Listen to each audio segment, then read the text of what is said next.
ஆண்டவராகிய இயேசு கிறிஸ்துவின் ஈடு நேற்று நாமத்தில் அனைவருக்கும் மீண்டுமாக அன்பின் வாழ்த்துக்களை நான் தெரிவிக்கிறேன். கர்த்தர் நம் ஒவ்வொருவரையும் ஆசீர்வதிப்பாராக. இன்று 29/3/2025 சனிக்கிழமை தேவனுடைய சமூகத்தில் நாம் வந்திருக்கிறோம்.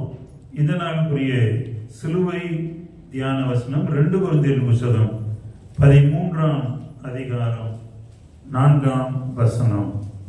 2 கொரிந்தியர் 13:4. அவர் பலவீனத்தால் சிலுவையில் அறையப்பட்டிருந்தும் தேவனுடைய வல்லமையினால் பிழைத்திருக்கிறார். அவர் பலவீனத்தால் சிலுவையில் அறையப்பட்டிருந்தும் தேவனுடைய வல்லமையினால் பிழைத்திருக்கிறார். இந்த வசனத்தை இதுக்கு முன்னாடி நீங்க பார்த்திருக்கீங்களா? நான் இந்த வசனத்தை பெற்ற பொழுது என் தலையை சுத்தி போச்சு.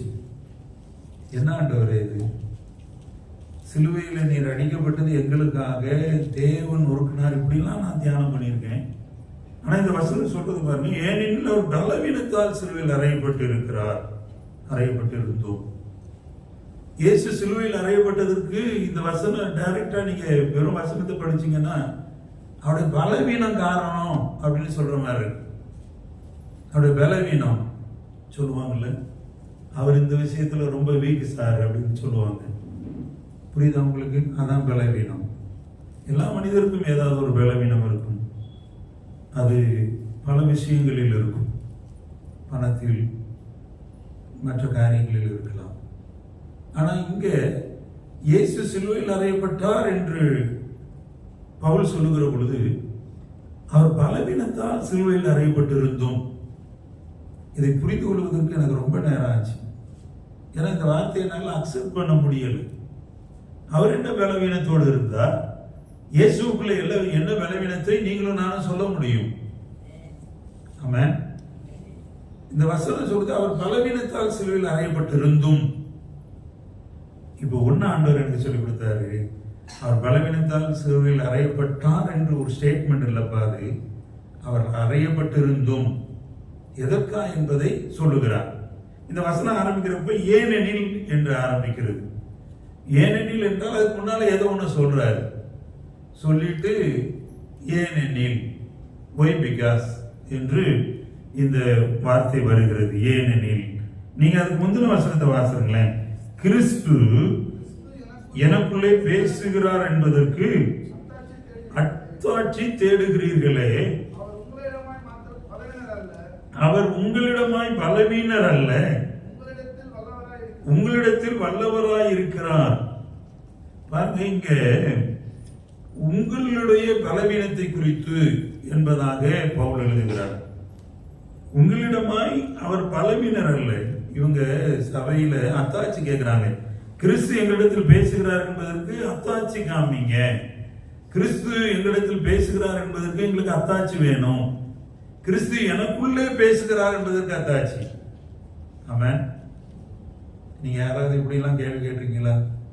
ஒரு சிலர் உணர்கிறீர்கள், கர்த்தர் என் கூட பேசுறாரு, இன்றைக்கு என் கூட பேசினாரு, எனக்காகவே பேசினார் என்று சொல்லுகிற அநேகரை நான் கேட்டிருக்கிறேன். நமக்காக பேசுகிற ஆண்டவர் பாருங்க, நம்மோடு அவர் இடைபடுகிறார். நேற்றைய தினத்துல நான் இந்த அடக்க ஆராதனைக்கு போயிருந்த பொழுது 41 வயது அந்த சகோதரன் போனப்போ என் மனசு முழுசு பெரிய கேள்விகள். ஆனால் நான் பிரசங்கம் பண்ணணுன்ற எண்ணத்திலேயே போகல. நான் சும்மா அட்டன் பண்ணணும் என்று அந்த போதகரை நான் சந்தித்த பொழுது, ஐயா நான் ஒரே ஒரு ஜெபம் பண்ணிட்டு உட்கார்ந்துறேன், எனக்கு வேற எதுவும் பேசுவதற்கு கூட பலன் இல்லை என்று சொல்லி அவர்கிட்ட சொல்லிட்டு நான் போய் உட்கார்ந்தேன். அதன் பிறகு ஒரு சில ஆயத்தங்களை செய்து பாடி உள்ள வச்சு அவர் உள்ளே வந்து என்கிட்ட சொன்னார், நீங்கள் தான் பேசணும்னு அந்த குடும்பமே கேட்குது, அதனால் நீங்கள் தான் பிரசங்கம் பண்ணணும். எனக்கு என்ன பண்ணனே தெரில. ஆனால் பாருங்க, நான் முடிச்சு வெளியே வந்தப்போ குறைஞ்சது ஒரு 10 பேர் சொல்லியிருப்பாங்க, ஐயா நாங்கள் என்னென்னவோ குழப்பத்தோடு வந்தோம், இப்போ நாங்கள் நிம்மதியாக போகிறோம். ஐயா ஆண்டவர் ஏன் அனுமதித்தார், இது எப்படி நடந்தது என்ற ஒரு பெரிய தெளிவு வேத வசனத்தின் மூலமா எங்களுக்கு கிடைச்சிருக்கு, நன்றின்னு சொல்லிட்டு போனாங்க. நான் ஓடி போய் அந்த ஆட்கள் முழங்கல் போட்டு ஜெபம் பண்ணிட்டு வெளியே வந்தாங்க. ஆமென். நான் உண்மையை சொல்றேன், வேறொன்றும் சொல்லுவதற்கு இல்லை. தேவன் அவருடைய வசனத்தின் மூலமாய் தன் ஜனங்களோடு பேசுகிறார். இப்ப இந்த கொரிந்து சபை நிறைய கேள்வி கேட்கிற சபை. இவங்க என்ன கேள்வி கேட்கிறாங்க? எங்களிடமாய் எனக்குள்ளே, அந்த வார்த்தை எங்க பாருங்களேன் எப்படி இருக்கு. 3 வசனம், கிறிஸ்து எனக்குள்ளே பேசுகிறார் என்பதற்கு அத்தாட்சி தேடுகிறார்கள். உங்களுக்குள்ளே கிறிஸ்து பேசுவதற்கு அத்தாட்சியை நீங்க தான் கொடுக்கணும். ஆமா, உங்க பக்கத்துல இருக்கிற இன்னொருத்தர் உங்களுக்குள்ள கிறிஸ்து பேசிக்கிட்டு இருக்காருன்னு சொல்ல முடியுமா? ஹலோ, நான் சொல்றது புரியுதா உங்களுக்கு? இப்போ உங்களுக்குள்ளே ஆண்டவர் பேசுகிறார், நீங்க தான் சொல்லணும் எனக்குள்ளே பேசுகிறார். பக்கத்துல இருக்க உங்க கணவனுக்கோ உங்க பிள்ளைகளுக்கோ உங்க பாஸ்டருக்கோ தெரியாதது, இது ஒரு பர்சனல். ஆனா இவங்க கேட்கிறாங்க, இதுக்கு அத்தாட்சி என்னையா? அத்தாட்சியை கொடு. அவர் சொல்றாரு, உங்கள் பலவீனம். அது பேசுறப்போ அவர் உங்களிடமாய் பலவீனர் அல்ல, உங்களிடத்தில் வல்லமை உள்ளவராயிருக்கிறார். பாருங்க, இந்த பலவீனத்தை குறித்து நீங்கள் படிப்பீர்கள் என்றால் இதற்கு ஒரு அருமையான வசனம் உங்களுக்கு வேணும்னா 1 கொரிந்தியர் 1:25 போகணும். நான் அதுக்குள்ள போனேன்னா ரொம்ப நேரம் ஆகிருக்கும். பட் அந்த வசனத்தை காமிச்சு கொடுத்துறேன். 1 கொரிந்தியர் 1:25 ஒரு வாசிங்களேன்.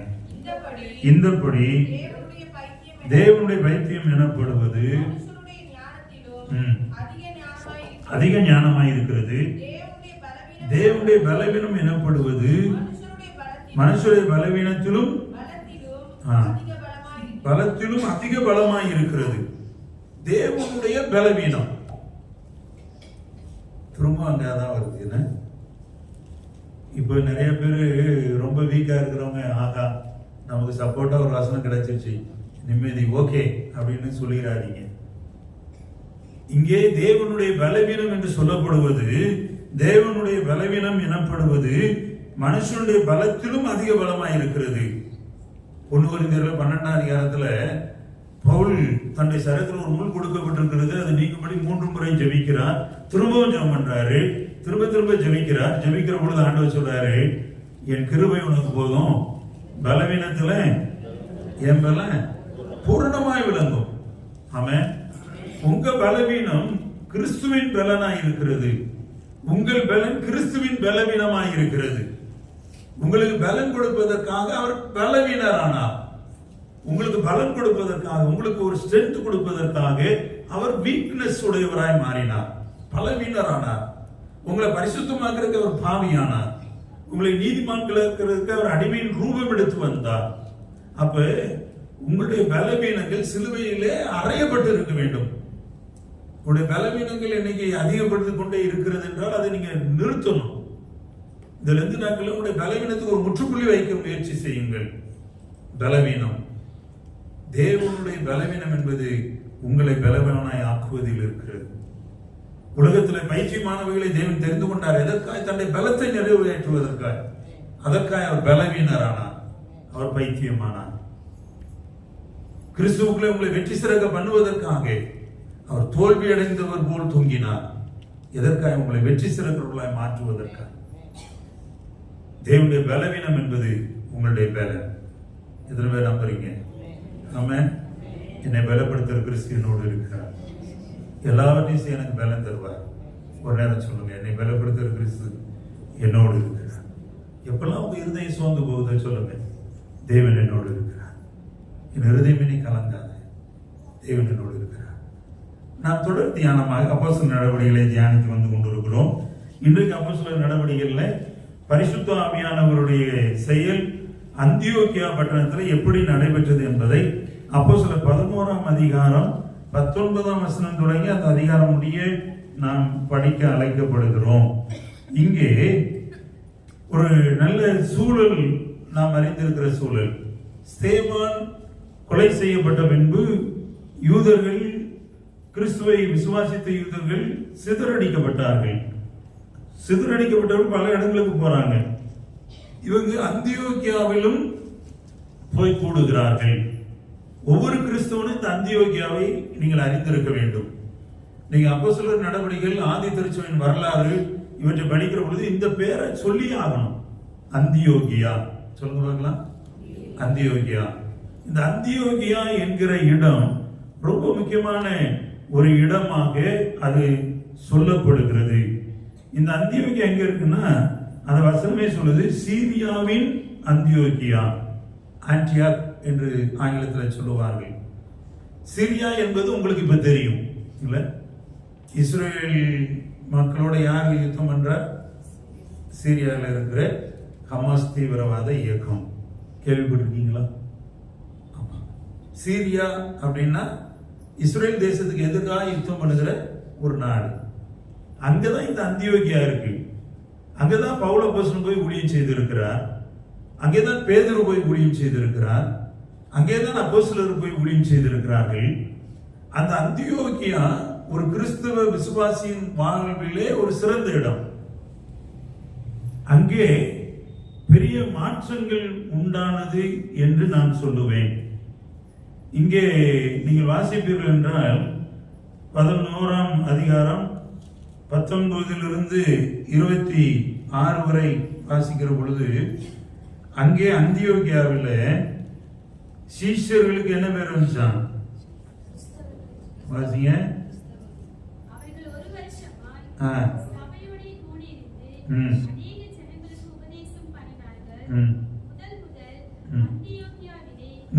முதல் நான் சொல்லுவேன்ல, அப்போஸ்தலர் நடவடிக்கையில் சபையில் நடக்கிற காரியம் ஃபர்ஸ்ட் இந்த சர்ச்.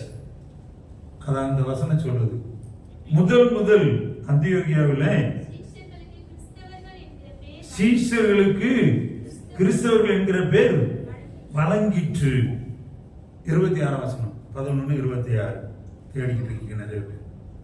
11:26 சொல்கிறது, அங்கே சபையோட கூடியிருந்து உபதேசம் பண்ணப்படுகிற அநேக ஜனங்கள் முதல் அந்தியோகியாவில் சீஷர்கள் கிறிஸ்தவர்கள் என்று அழைக்கப்பட்டார்கள். இன்னைக்கு நீங்களும் நானும் என்னவாய் அழைக்கப்படுகிறோம்? எங்கே? உங்கள் வேலை ஸ்தலத்தில், உங்க தெருவில், உங்க கிராமத்தில் அல்லது உங்கள் பட்டணத்தில், நீங்க வசிக்கிற இடத்துல, வாழ்ற இடத்துல உங்களை எப்படி கூப்பிடுறாங்க? ஹலோ, உங்களை கிறிஸ்தவர்கள் அப்படின்னு கூப்பிடுறாங்களா? உங்களை அப்படி கூப்பிடுறாங்கன்னா, கூப்பிடுகின்ற அந்த பதத்திலேயே யார் இருக்கிறார்? கிறிஸ்து இருக்கிறார். அந்த கிறிஸ்தவர்களை ரெண்டா பிரிக்கலாம். கிறிஸ்து பிளஸ் அவர்கள். இந்த 10th எக்ஸாம் எழுத போற பிள்ளைகளுக்கு இது கிராமர் சொல்லிக் கொடுங்க வீட்டில் போய். பிரித்து எழுது இல்லை, தமிழ் அப்படிலாம் இருக்கும். செகண்ட் பேப்பர்ல வரும், பிரித்து எழுது, சேர்த்து எழுது. சேர்த்து எழுதுனா கிறிஸ்தவர்கள், கிறிஸ்து பிளஸ் அவர்கள். பிரித்து எழுதினால் கிறிஸ்து அவர்கள். அவ இன்னைக்கு நீங்க விசுவாசிகள் கிறிஸ்தவர்கள் என்று அழைக்கப்படலாம். உங்களுக்குள்ள யார் இருக்கணும்? கிறிஸ்து பாதி, நீங்க பாதி. நீங்க ஆண்டோட சொன்ன, ஆண்டவரே நான் பாதி நீங்க பாதி, அப்படி நாம் செல்லுவோம். உங்களுடைய முயற்சிகளிலே உங்க முயற்சி பாதி, அவருடைய அனுக்கிரகம் பாதின்னு போடுங்க. உங்க பிசினஸ்ல, ஐயா நான் ஒரு வேலைக்காரன், நீங்க எனக்கு ஓனர், நீங்க தான் லீடு எனக்கு, அப்படி நீங்க சொல்ல ஆரம்பிங்க. கிறிஸ்தவர்கள் என்று அந்தியோகியாவிலே முதலாவது அழைக்கப்பட்டார்கள். இந்த கிறிஸ்தவர்கள் என்று அழைக்கப்பட்டவர்கள், நம்ம ஒரு பாட்டு காலையில பாடணும்ல, அதுல அந்த 3வது கவி வருது, விசுவாசிகள் என்னும் கூட்டம் ஒன்று, அன்பு ஒன்றே அவர்கள் நடுவில் உண்டு, ஒரு மனம் ஒற்றுமை அங்கே உண்டு என்று சொல்லும் நாட்கள் இன்று வேண்டும். அந்த பாடல் கவி எப்படி சொல்லுது? அது போடு தமிழ். அந்த 3வது ஸ்டான்ஸா, விசுவாசிகள் என்னும் கூட்டம் உண்டு. அதை பாருங்க. இன்றைக்கு விசுவாசிகள் முதலாவது அந்தியோகியாவிலே, the first in the church, கிறிஸ்தவர்கள் என்று அழைக்கப்பட்டார்கள். இன்னைக்கு நீங்களும் நானும் அப்படி அழைக்கப்பட வேண்டும் என்று தேவன் விரும்புகிறார். அப்படி நீங்க அழைக்கப்படுவீர்கள் என்றால், விசுவாசிகள் என்னும் கூட்டம் கிறிஸ்தவர்கள் என்று அழைக்கப்படுவதற்கு அன்பு ஒன்றே உங்க நடுவில் இருக்கணும், ஒரு குணம் ஒற்றுமை இருக்கணும். அப்படி சொல்றதுனால இன்றா இருக்கணும். 40 நாள் முடியட்டும், பார்க்கலாம், அவங்க கிட்ட போய் கை கொடுக்கலாமா வேண்டாமான்னு யோசிக்கலாம். நோ, ஆண்டவர் உங்களோடு பேசுகிறார் என்பதற்கு அத்தாட்சி குறிந்து சபை கேட்ட மாதிரி ஆண்டவர் உங்களோடு பேசுகிறார் அத்தாட்சி நீங்க இன்றைக்கே போய் கை கொடுக்கணும். ஆமென். அன்பு, ஒற்றுமை, ஏக சிந்தை இருக்கிற பொழுது விசுவாசிகள் என்ற கூட்டம் கிறிஸ்தவர்கள் என்று அழைக்கப்பட்டார்கள். நீங்களும் நானும் அப்படி அழைக்கப்படுகிறோமா என்பது முதலாவது கேள்வி. இரண்டாவது, அந்தியோகியாவை குறித்து நீங்கள் தெரிந்து கொள்ள வேண்டிய ஒரு காரியம், இந்த மிஷன் சென்டராக அந்தியோகியா பயன்படுத்தப்படுகிறது. இந்த 11ஆம் அதிகாரத்திலிருந்து தொடர்ந்து படிச்சீங்கன்னா அப்போஸ்தலர் நடவடிக்கைகள் 15ஆம் அதிகாரத்திலிருந்து பவுலுடைய மிஷனரி பயணங்களை படிப்போம். பவுல் 3 மிஷனரி பயணங்களை செய்தார். ஒவ்வொரு மிஷனரி பயணத்திலும் அவர் பல இடங்களுக்கு சென்று கடற்கரை ஓரங்களிலே அதை சார்ந்திருக்கிற இடங்களில் நடந்து தெரிந்து சுவிசேஷத்தை பிரசங்கித்து ஒரு ரவுண்ட் ஊழியத்தை முடித்துவிட்டு திரும்ப அந்தியோகியாவுக்கு வருவார். அந்தியோகியா அவர்கள் வந்து கூடுகிற இடமாய் இருந்தது. சுவிசேஷத்தை அறிவிக்க ஆசியா நாடுகளுக்குள்ளே, சின்ன ஆசியாவிலே, சிரியாவை சுற்றி இருக்கிற இடங்களிலே அப்போஸ்தலனாகிய பவுல் சென்று சபைகளை ஸ்தாபித்தார். சபைகளை ஸ்தாபிக்கிற ஒவ்வொரு பயணம் முடிவிலும் அந்தியோகியாவுக்கு வருவார். இந்த அந்தியோகியா ஒரு மிஷன் சென்டராக இருந்தது. அப்போஸ்தலர் 15ஆம் அதிகாரத்தில் நீங்க படிச்சு பார்க்கலாம். இன்னும் அப்படியே தொடர்ந்து படிச்சீங்கன்னா அதை நீங்க கவனிக்க முடியும். இதுவரை கவனிக்காம இருந்திருப்பீங்க, கவனிங்க. அந்தியோகியா மிஷன் சென்டர். ஐயா, இதுக்கு எனக்கும் என்னையா இருக்கு? நீங்க கிறிஸ்தவர்கள் என்று அழைக்கப்படுவது எங்கேயாம்? அந்தியோகியாவில். முதலாவது ஃபர்ஸ்ட் இந்த சர்ச் அந்தியோகியாவில் தான் கிறிஸ்தவர்கள் அழைக்கப்பட்டாங்க. இன்னைக்கு உங்களை உங்க தெருவில் நீங்க வேலை செய்யற இடத்துல, ஓ அவர் கிறிஸ்டியன், இதெல்லாம் செய்ய மாட்டாரு, அவர் இதெல்லாம் வாங்க மாட்டாரு, அவர் கிறிஸ்டியனுங்க, நீங்க அவர்கிட்ட போய் அதெல்லாம் பேசுறாதீங்க அப்படின்னு சொன்னாங்கன்னா அதுதான் உங்கள் அந்தியோகியா. ஆமென். அதான் உங்கள் அந்தியோகியா. அங்க நீங்க மிஷன் சென்டரா இருக்கணும்.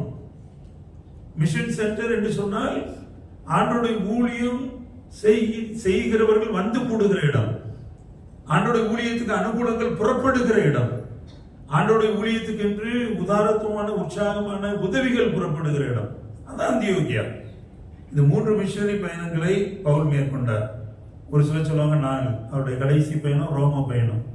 அந்த 4 மிஷனரி பயணம் அவர் அந்தியோகியால இருந்து தான் ஸ்டார்ட் பண்றாரு. அப்ப நீங்க கிறிஸ்தவர்கள் என்று அழைக்கப்பட்டு விட்டால், எங்க கிறிஸ்தவர்கள் உங்களை சொல்றாங்களோ, உங்க ஆபீஸ்ல இருக்க ஒருத்தர் இன்னொருத்தர்கிட்ட, ஐயோ ஒரு கிறிஸ்டியனுங்க, அந்த சிஸ்டர் கிறிஸ்டியன் சிஸ்டர், அவங்க இப்படிலாம் பேச மாட்டாங்க அப்படின்னு உங்களை குறித்து ஒரு சாட்சி எழுப்பிட்டா, அதுதான் உங்க அந்தியோகியா. ஆமென். ஹல்லேலூயா. அங்கதான் உங்க மிஷன் வேலை செய்யுது. உங்களுடைய மிஷனரி பயணம் அங்கே வேலை செய்கிறது. உங்களுடைய சுவிசேஷ பயணம் அங்கே வேலை செய்கிறது. அங்க நீங்க உங்க ஊழியத்தை தொடரலாம். ஊழியம் அங்கே பலன் செய்ய ஆரம்பிக்கிறது என்பதற்கு அது அடையாளம். இந்த அந்தியோகியாவில் என்ன நடக்குதுன்னு ஒரு எதிர்மறையான காரியத்தை நான் காட்டி கொடுத்து என் செய்தியை முடிக்கப் போகிறேன். இந்த அந்தியோகியாவில் வாசிப்போம். கலாத்தியரின் புத்தகத்துக்கு திருப்பி கலாத்தியருக்கு வாங்க. 2ஆம் அதிகாரம் 11ஆம் வசனத்தை வாசிங்க. மேலும் பேதுரு அந்தியோகியாவுக்கு வந்தபோது அவன் மேல் குற்றம் சுமத்தினதினால் நான் முகமுகமாய் அவனோட எதிர்த்தேன். இங்கே பேதுரு ஒருவரை முகமுகமாய் எதிர்த்தேன் என்று சொல்லுகிறார். இது எந்த விஷயத்துக்கான எதிர்ப்பு என்பதை நான் உங்களுக்கு சொல்லுகிறேன். முதல்ல யாருன்றதை சொல்லிடுறேன். யாரோடு பேதுரு எதிர்க்கிறார்? பேதுருவுக்கும் இன்னொருத்தருக்கும் ஒரு சின்ன வாக்குவாதம் உண்டாகிறது. இது அந்த ஆதி திருச்சியில் நடந்த ஃபர்ஸ்ட் இன்சிடென்ட். ஊழியக்காரங்க 2 பேரும் சண்டை போட்டுக்கிறாங்க, நம்ம பாஷையில் சொன்னா. இது எப்படி பார்க்கறது? கலாத்தியர் 2:13 வாசிங்க. மற்ற யூதரும்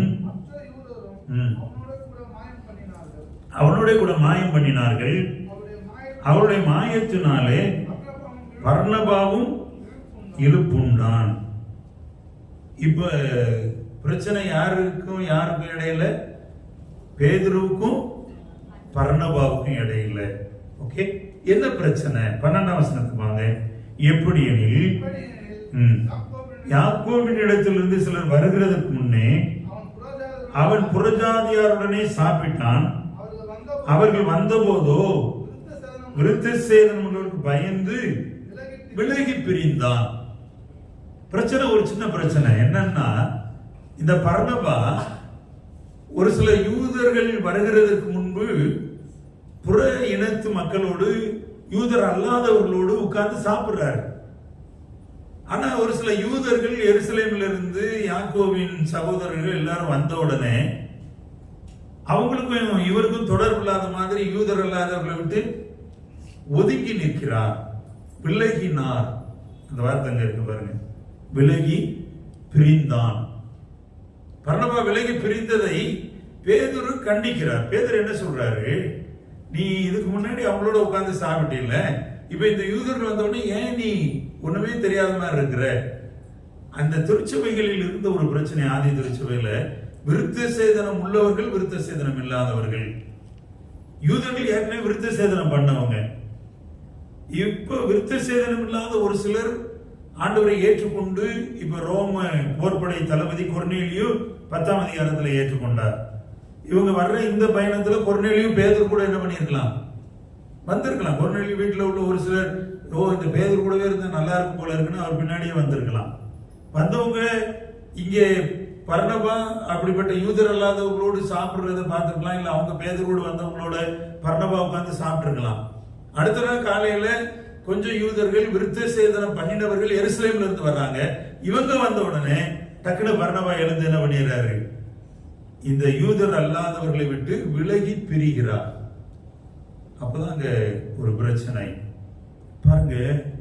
சுவிசேஷத்து நிமித்தமாய் நான் உங்களுக்கு சத்துருவானேனோ என்று பவுல் கேட்கிறார். இந்த காரியங்களை நீங்கள் தொடர்ந்து வீட்டில் போய் படிச்சு பாருங்க, எனக்கு விளக்குவதற்கு முழு நேரம் இல்லை. சுவிசேஷத்து நிமித்தமாய் சத்துருவாகுகிறது ஆகிற காரியம் இது நிறைய நேரம் ஊழியக்காரங்களுக்கு நடக்கிற ஒன்று. ஊழியக்காரங்க நீங்க செய்யறதுக்கெல்லாம் ஆமா போட்டு போகிற வரைக்கும் நல்லா இருக்கும். ஊழியக்காரன் இல்லை இது தப்பு, இது செய்யக்கூடாது, தேவனுக்கு கோபம் என்று சொன்னால் உங்களுக்கு என்ன வந்துடும், கடும் கோபம் வந்துடும். ஓ இதுக்கு முன்னாலாம் செய்யலையா, இப்ப என்ன இவர் புதுசா எப்படி சொல்ற இல்லை இருக்கா இல்லையா? நான் யதார்த்தத்தை சொல்லுகிறேன். தேவனுக்கு பிரியமில்லாத காரியங்களை செய்கிறதுல தேவனுடைய ஊழியக்காரர்கள் ஒத்து போக முடியாது. அதை சொல்றதுதான் தேவனுடைய திருச்சபை இருக்கிறது, தேவனுடைய ஊழியக்காரர்கள் இருக்கிறார்கள். பல நேரங்களில் நாம பல நேரங்களில் மற்ற பேலன்சிங் கெப்பாசிட்டி ரொம்ப உள்ளவங்களா இருப்போம். ஆனா ஒரு ஊழியக்காரன் அப்படி பேலன்சிங் கெப்பாசிட்டி இருக்கணும் தான். ஆனா தேவனுக்கு பயப்படுகிற பயத்தில் அவன் செயல்படணும். உங்களுக்கு ஒரு அடினா எனக்கு எத்தனை அடியா சொல்லுங்களேன், தைரியமா சொல்லுங்க. வேதம் சொல்கிறது 7 மடங்கு 7 டைம்ஸ். உங்களுக்கு ஒரு அடி வாங்குறதுக்கு பயம் இல்லாம இருக்கும், எனக்கு 7 அடி வாங்க பயமா இருக்கு. ஆமென். ஆகவேதான் ஒரு சில காரியங்களை சத்தியத்தை நிமித்தம், சத்தியம் என்பதை நிலைநாட்ட சொல்றோம். சத்தியம் என்பது நிலைநாட்டப்பட வேண்டும். சத்தியத்தை உங்களுக்கு அறிவிப்பதற்கு தான் ஊழியக்காரன். இல்ல வாங்க நானும் வாரேன், போய் உட்கார்ந்து ஒரு கூட்டு போட்டு ஒரு கை போடுவோம் அப்படின்னு சொல்றதுக்கு ஊழியக்காரன் இல்லை. ஊழியக்காரன் இல்ல இது தேவனுக்கு பிடிக்காது, இதை செய்யாதன்னு உங்களுக்கு சொல்லுகிறவன் தான் ஊழியக்காரன். சத்தியத்தை அறிவிக்க, தேவனுடைய பிரமாணங்களை உங்களுக்கு போதிக்க, தேவனுக்கு பிரியமானதை செய்ய உங்களை உருவாக்கும் இடம்தான் திருச்சபை. ஆகவே நீங்க ஆண்டவருக்கு பிரியமானவர்களாக மாற வேண்டும். இங்க பேதுருவும் பர்னபாவும் ஒரு காரியத்துல கருத்து வேறுபாடு உடையவர்களாய் மாறி, நீங்க வீட்டுல போய் படிச்சு பாருங்க, அவங்க பிரிந்து போனார்கள் என்று வேதம் சொல்லுகிறது. ஆகவே இந்த அந்தியோகியாவில் அவர்கள் பிரிந்து போகிற ஒரு சில சூழல் உண்டாயிற்று. பவுலுக்கு இது நேர்ந்தது. அந்தியோகியாவில் பவுல் பேசுகிற பொழுதும் பவுலுக்கு அந்தியோகியாவில் ஏற்பட்ட பாடுகளை பற்றி அவர் சொல்றார். கொஞ்சம் அந்த வசனத்தை படிச்சுட்டு முடிச்ச போறோம். 2 தீமோத்தேயு 3ஆம் அதிகாரம் 11ஆம் வசனம். அந்தியோகியாவை பற்றி நான் பேசிக்கிட்டு இருக்கேன். 2 தீமோத்தேயு 3:11.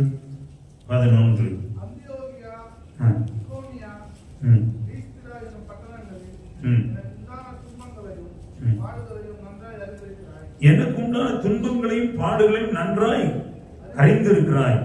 எவ்வளவோ துன்பங்களை சகித்தேன், இவை எல்லாவற்றில் என்று கர்த்தர் என்னை நீங்களாக்கி விட்டார். பாருங்க, அந்தியோக்கியா ஒரு மிஷன் சென்டர் தான். ஆனா அந்தியோக்கியாவிலே பேதுருவும் பர்னபாவும் பவுலும் பெற்ற அனுபவம் என்பது கசப்பான அனுபவம், ரொம்ப ஹார்டான அனுபவம். அதனால அந்தியோக்கியா ஒரு முக்கியமான இடம் புதிய ஏற்பாட்டு திருச்சபையின் ஆரம்ப நாட்கள்ல. ஆனா அந்த இடம் ஊழியம் செய்ய வந்த பேதுரு பவுல் பர்னபா வேதனைப்படும் இடமாயிருந்தது, துன்பப்படும் இருந்தது. இன்றைக்கு பல இடங்கள்ல திருச்சபைக்குள்ள ஊழியம் செய்கிற பொழுது போதவர்கள் துன்புறுத்தப்படுவது ஒருவேளை இதன் அடிப்படையாக இருக்கலாம். ஆதி திருச்சபையில முதல் அனுபவம் அது நடந்திருக்கு.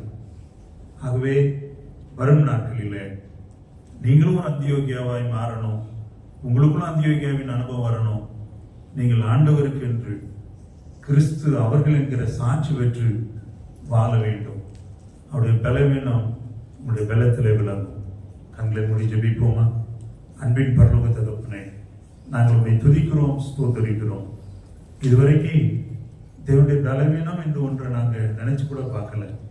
ஆனால் தேவனுடைய பலவீனம் எங்களை பலவான்களாய் மாற்றுகிறதில் இருந்திருக்கிறது என்பதை நாங்கள் இன்றைக்கு உணர்கிறோம். சிலுவையில் ஆண்டவரே, தேவனுடைய பலவீனம் அடிக்கப்பட்டது எங்களை பலவானாய் மாற்றுவதற்கு என்பதை உணர்கிறோம். அந்தியோக்கியா திருச்சபையில பேதுரு போன பொழுது அவர் கண்ட ஒரு சில காட்சிகள், அந்த காட்சிகள் நிமித்தமாய் உண்டான மனக்கசப்புகள், பவுலுக்கு உண்டான ஒரு சில துக்க அனுபவங்கள், எங்களால் என்னுடைய ஊழியர்களுக்கு உண்டாகாதபடி எங்களை நீர் பாதுகாத்துக் கொள்ளும், எங்களை பலனுள்ளவர்களாய் மாற்றும், எங்களை வழி நடத்தும். இந்த நாள் முழுவதும் தேவ ஆவியானவர் எங்களோடு இடைபடுவீராக. இயேசுவின் நல்ல நாமத்தில் ஜெபிக்கிறோம் பிதாவே.